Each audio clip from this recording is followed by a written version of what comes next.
Elite Facts presents 5 most controversial Family Guy episodes. 5. Partial terms of endearment. We're just going to go ahead and get the 2 most obvious choices out of the way at the start of the video, starting with partial terms of endearment. Anyone who's a big Family Guy fan will know about this episode due to the simple fact that it's been banned in the United States. This is considered to be the decades version of Wish Upon a Weinstein, as it was Fox themselves who pulled the episode in fear that they would offend the wrong group of people. Unlike When You Wish Upon a Weinstein, which was initially banned by Fox but eventually aired on Adult Swim, this episode has still never aired on American television, although it has aired on BBC 3 in the United Kingdom and could be purchased on DVD with Seth and Alex Almost Live comedy show thrown in as an added bonus. The plot sees Lois seriously considering having an abortion after she agrees to carry a child for a couple that dies in a car crash. The episode also features an anti-abortion film featuring a character named Ziggy the Zygote, who suffers a brutal death. Yeah, I think we can easily see why Fox decided to pull the episode. Now, this episode was surprisingly well received by both audiences and critics, which is very surprising considering the subject at hand. 4. Wish Upon a Weinstein. Wish Upon a Weinstein is the oldest episode on this list to stir up a ton of controversy. Now, on the surface, this doesn't seem too bad of an episode. In fact, it isn't when compared to other adult comedies. The episode was intended to air in 2000 as the beginning of the 3rd season way after production was made years ago, but Fox executives were concerned about its content, believing it could be interpreted as anti-Semitic, and did not allow it to air on television. Due to popular demand, it was instead aired on Adult Swim in 2003.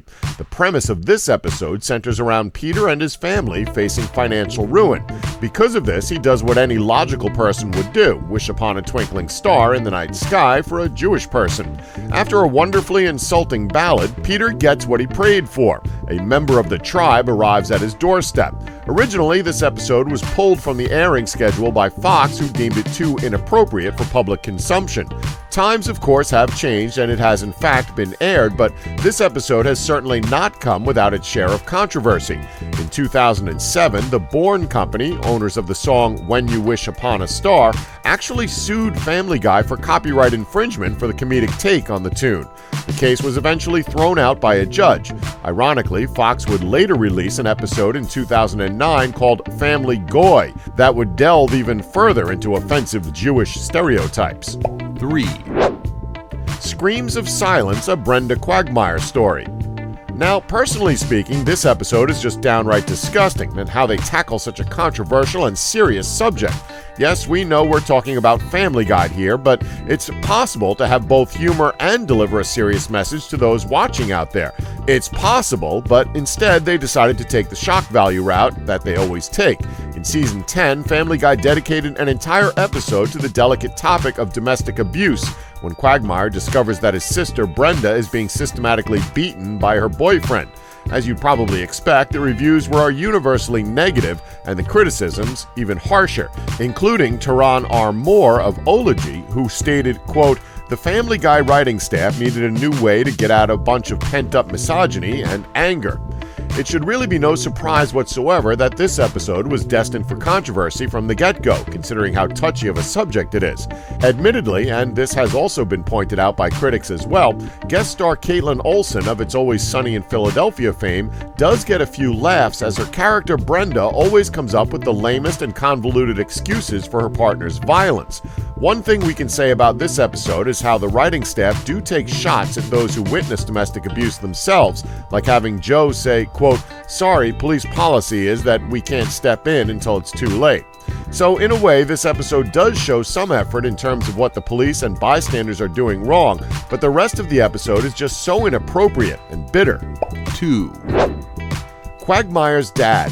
Given Family Guy's past of tackling controversial or touchy subjects, it's kind of safe to say that they're not very good at mixing a serious subject with comedy, so that it's balanced while also sending out a message to those watching.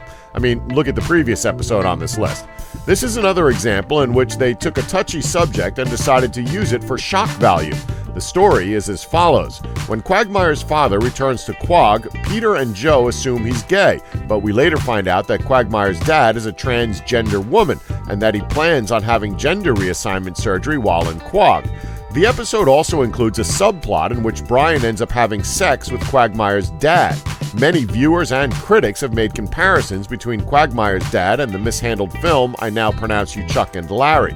Much like the film, this episode wants to act like it's preaching a message of acceptance while also making the cheapest jokes you can possibly imagine. Unsurprisingly, this episode was roundly criticized and universally panned when it first aired. Oddly enough, Seth MacFarlane's other show, The Cleveland Show, came under fire only 6 months earlier for similar reasons of mishandling a transgender character. 1. Extra large medium. So the last 2 episodes kind of show what's wrong with modern Family Guy.